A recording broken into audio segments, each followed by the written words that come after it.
Wow. And so Joe is the security architect. So we've got Joe, we've got John Kibler, we've got Joe, and we've got Jeff Kroom of IBM. In fact, all three of those gentlemen asked to come back. We were so thrilled. I've really not heard when invited speakers request to come back the next year. We were so thrilled. We appreciate it because we put a lot of hard work in the conference. And we developed another sense of community there that has really lasted. 70% of the registered participants from last year have returned. That tells you how much they like the one. But the other person, we've got to mention, Jeff Kroom. He was the security architect for IBM when they went to China 2 years ago. He is the one that decided how they were going to set up security when IBM opened their offices in China. That's a big deal. And so we're pleased to have Jeff coming. We're pleased to have Joe coming. John Kibler. Of course, we have Rao Katagiri from the University of Melbourne. We have T.Y. Chen from Swinburne Technology University in Australia. We've got Klaus Yente from Technical University of Ilmenau, and he's also on the faculty at the University of Hokkaido. In fact, I shared the podium with Klaus a year and a half ago. We were both invited speakers at a workshop at the University of Hokkaido. It was a great experience to meet him. It was in Japan? Yeah, exactly. Wow, it was in Japan. It was a wonderful experience. So we've got those folks. We've got the three attorneys that are going to be invited speakers. A lot of great invited speakers. I was amazed. And of course, folks can go online to computersecurityconference.com to see a lot of the invited speakers, to see a lot of your committee members, to register online. Is that a secure registration, John? If someone was to go in and put in their credit card at a computer security conference, I'd sure like to hope so. Listen here, it's 128 bits secure. That's as secure as we got today. Right. Maybe next year will be 256, but right now it's 128 bits secure. It's as secure as it gets. So we've done our part to try to make things secure for folks. But I think people are going to enjoy it. We're going to teach them a lot. Yeah. The talks, yes, it's an academic conference, but when you go to security conferences, they're really trying to reach out to everybody. Right now, we're at the stage that I think the computer scientists are doing all the tough stuff, all the algorithms that are really hard for people to understand. But this is more of an information systems look at what are the practices that are going on and how do we need to make them better. I'm going to talk, I'm doing a workshop on software project management and security. I'm going to be talking about the everyday things that you can do in running a software project, or any project for that matter. I'm going to talk about security. So my talk's going to be on Wednesday. Okay. And we're going to have Dr. Will Jones. He's a brand new faculty member. He's going to be a brand new faculty member at Coastal Carolina this fall. He is an invited speaker, so looking forward to him. Absolutely. We're going to talk about forensics, and Dr. Steve Scheel and Crystal Edge from our computer science department at Coastal are going to talk about action labs and forensics. Ryan Rossi is going to talk, and Jean-Louis Lassay will be talking about bioinformatics and secure codes and circular codes. Now, how would locals get involved? Why should they come over the course of the 3 days, and if they can only come one day, or is there a most important day? I'm sure every day there is going to be critical. Every day is going to be good. This is one of those times when I can't say be sure to come on this day or be sure to come on that day, because every day has kind of a different focus. Right. On Wednesday is actually the first annual workshop on secure software engineering. So it's going to be a little bit about programming and software projects. If you're interested in that, come then.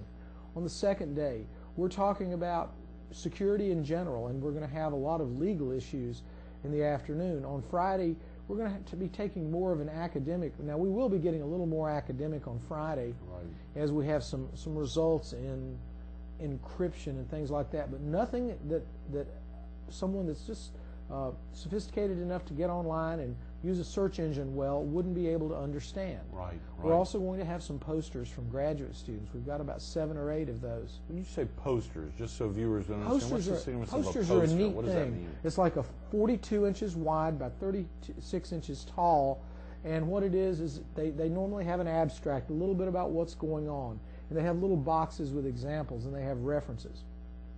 We had 10 posters at the SOTL conference. Right. And what you do is you set them out as a gallery, and the authors stand by their posters, and you can go around and talk to the people and learn. It's a time to network and to mingle. In fact, I'll have a poster there with a very talented student named Mike Leal. we are looking at thought experiments. And thought experiments are different ways of looking at situations and analyzing them. Like, well, if this happens, what could happen in the future? And I know that just sounds very simple, but a lot of folks are not aware of thought experiments. They've been around. I mean, they've been around since Aristotle. Aristotle created the first one, but they're not things that people have really dwelt on. They're kind of shoved back in the corner. And Mike and I are kind of on a crusade to put them back into the light, just like I did with the 9 Windows thought experiment, which is, I guess, the 8th one. There are now 8 thought experiments. We're going to talk about those and how you can analyze any situation, not just security. So that's something on the Thursday poster session when we have, of course, the reception. That's going to be a great time for people to come ask me about thought experiments and see what's going on. For folks, John, who can't, categorically unavailable next week, can't be at the 2008, the second annual Computer Security Conference, what are some things that viewers should be concerned about, some security risks right now that they should be particularly thinking about or concerned about? Greg, I hate to tell you this, but it's the same issues that we had last year and the year before. Right. Number one is identity theft. You've got to be careful. If a site doesn't look good, don't put your credit card number in. Hold sites to a high standard of look and feel. And make sure they've got that little golden lock in the browser. And click on that little lock. It will tell you about the secure certificate.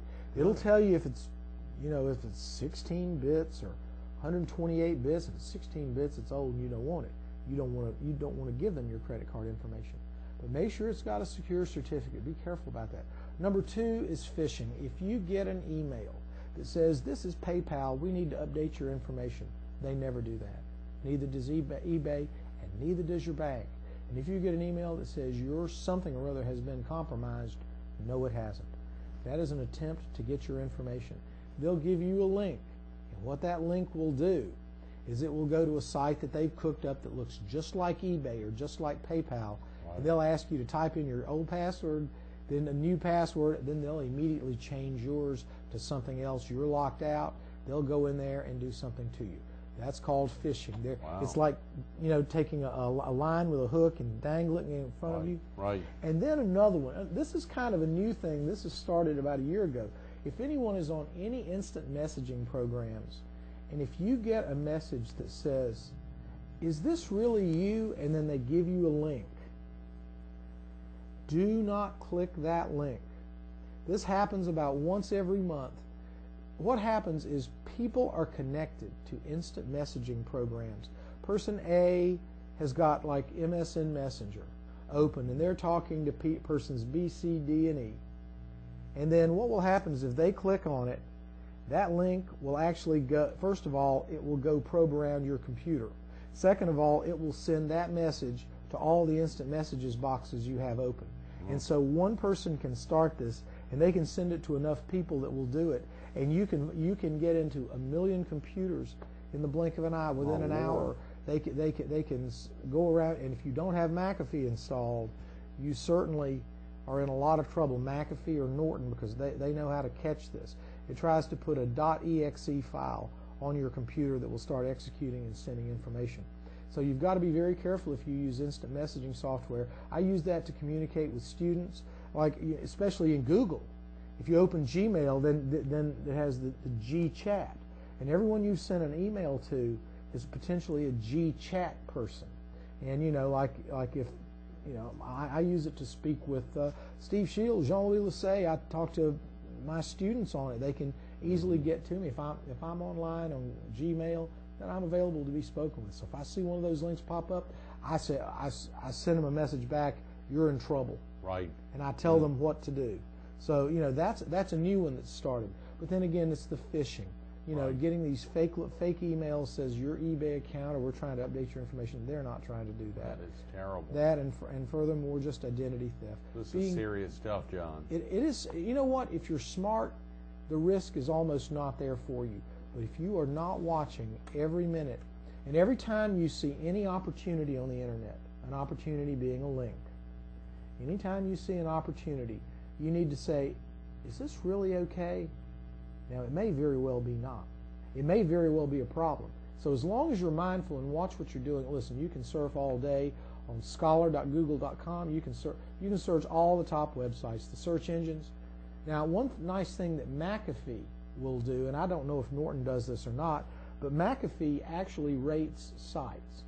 And I know that when I do a Google search, it inserts a little green thing that says, we've looked at this site and it's okay.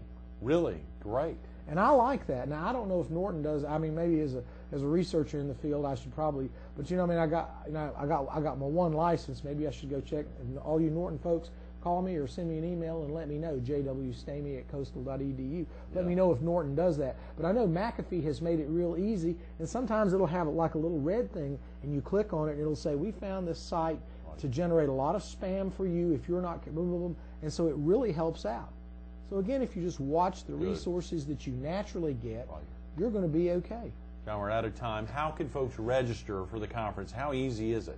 It's as easy as going to that very safe site, computersecurityconference.com, and click on the registration link.